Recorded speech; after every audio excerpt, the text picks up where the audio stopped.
I watched K-pop Demon Hunters a little later than most people, but it did mean that I had the time when I finally did watch it to sit down and really think about it a bit.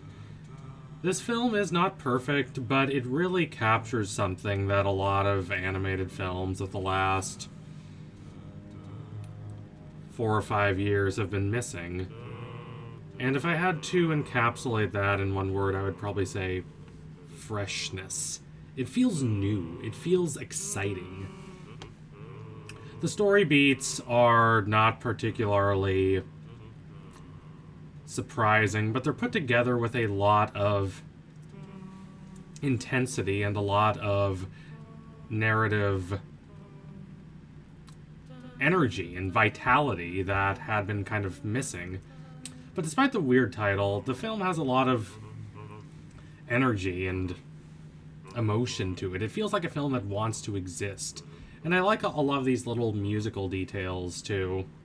For instance, Rumi, the protagonist, with a deeply split sense of identity, has a difficult time singing Golden, their emphatic, anthemic, soaring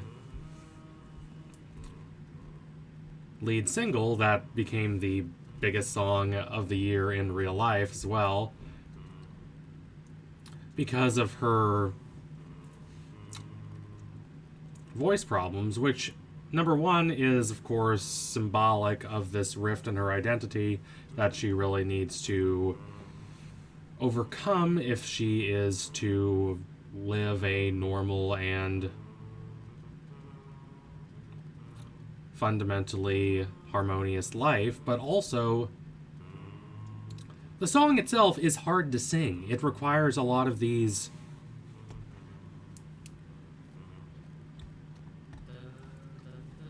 difficult vocal gymnastics that are out of range for most people. You will sound kind of silly if you try to sing this song. That doesn't mean people don't try, of course. But even Rumi, who does have a great voice, has difficulty with it, which fits with her character's overwhelming desire to be perfect, to completely erase the parts of herself that she views as less than ideal and fully commit to this identity as the flawless, inspiring pop star. However, by the time we get to the end, we get This Is What It Sounds Like, which is the song where she fully embraces those flaws and those aspects of her identity she can't help, such as the fact that she's half demon, as just being part of her. And the song, fittingly, is in a register that is much less difficult to sing in. She's not reaching toward unattainable perfection anymore. It's just things like that I think are very clever. And probably my favorite example of this kind of cleverness in the story revolves around the song Takedown and Rumi's performance of it in the Idol Awards that causes a catastrophic fallout for her that splits up the trio and leads to the end of Act 2 of the film.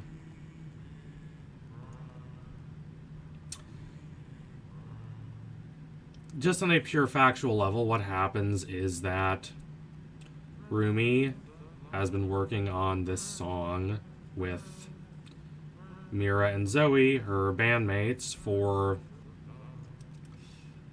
a particular purpose, that is to expose their antagonists in this film, the Saja Boys, a competing boy band who are really demons in disguise as what they are. And this song is by far the most negative and most hateful, as it is correctly described by Rumi, song that they have written. Filled with a lot of rather over-the-top insults and condemnations directed toward the Sakja boys, but also demons in general. Rumi, who is half demon, a secret that she keeps from her bandmates and friends, is understandably not the most comfortable with these kinds of lyrics, and she ultimately decides that she can't sing this song. But in the performance at the Idol Awards, they were originally planning to sing Takedown. Rumi convinced her bandmates to scrap the song and sing Golden instead, but Zoe and Mira ended up being kidnapped, replaced by fakes, and the fake Zoe and Mira kind of coerce her into a performance of Takedown where they sing those demon insults directly to her while ripping off her big shoulder pads there, parts of her stage costume, and revealing the demon markings. This is a fundamental nightmare for Mira, and I do not mean that simply metaphorically. Like, this is a manifestation of her specific worst fears about herself and what would happen if people knew that she was half demon.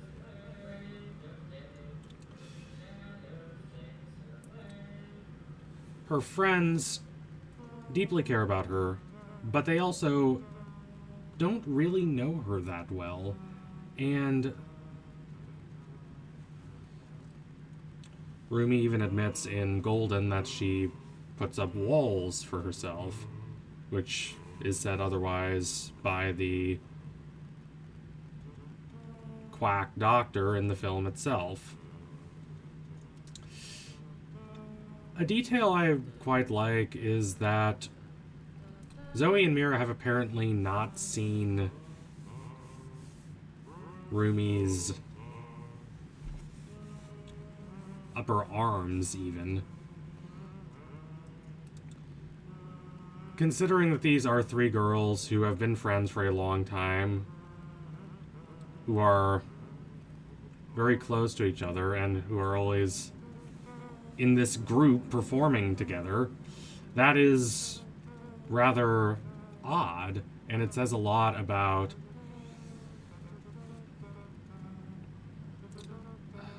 the limitations to how much they really know about her. There is a closeness and intimacy to their friendship, but it only goes so far. And Rumi is terrified that if they knew that she was part demon, they would reject her. This feeling people have attributed to Celine, who's Rumi's surrogate mother and the one who instructs them all in the ways of demon hunting, who very much tries to get Rumi to view her demon side as something to be ashamed of, something that will hopefully be gotten rid of once all the demons are gone and the world is peaceful again. Her markings will go away and she will just be a perfectly normal, inspiring leader to this group of hunters. But it's not just Celine. Zoe and Mira fundamentally do have this rather knee-jerk disdain of demons, which is understandable considering that they hunt demons. Demons, as the film demonstrates, are really terrible. Like, they're stealing everyone's souls. We see them just kill an entire train car worth of people. But nonetheless, their disdain of demons is so over the top and so rather harsh that it understandably makes Rumi uncomfortable. In Takedown, they write lines like, when the patterns start to show, there's this hatred that just grows in your veins. Amusingly, when Rumi objects to these lyrics, Zoe goes and wants to substitute others that are even harsher and more graphically hateful toward demons. And there's also a scene where they are coming up with lines, and Mira says something like, "A demon with no feelings doesn't deserve to live." And Zoe just adds a kind of flippant, "It's so obvious." And Rumi is understandably very shaken by these comments.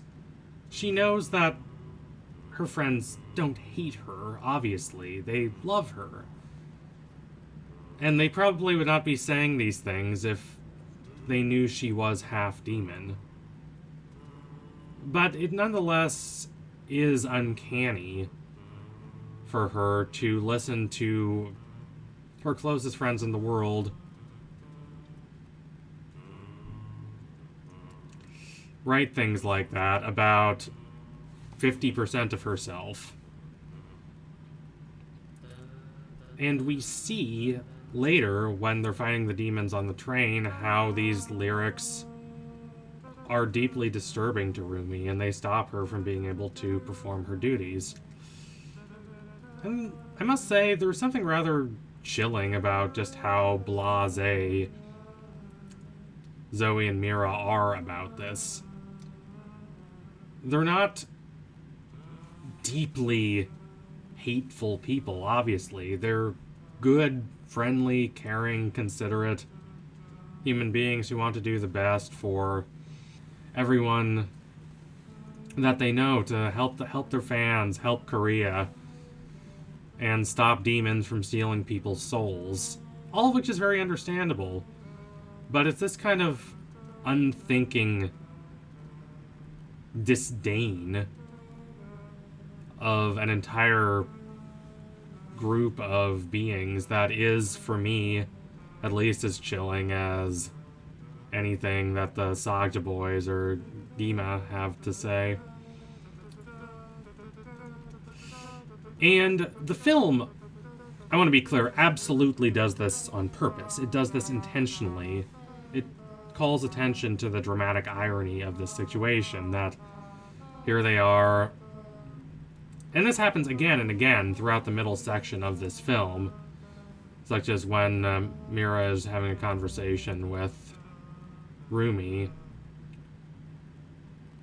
and Rumi talks about how hateful the song is, and Mira says, "Yeah, we hate demons, and I want them to suffer for all eternity."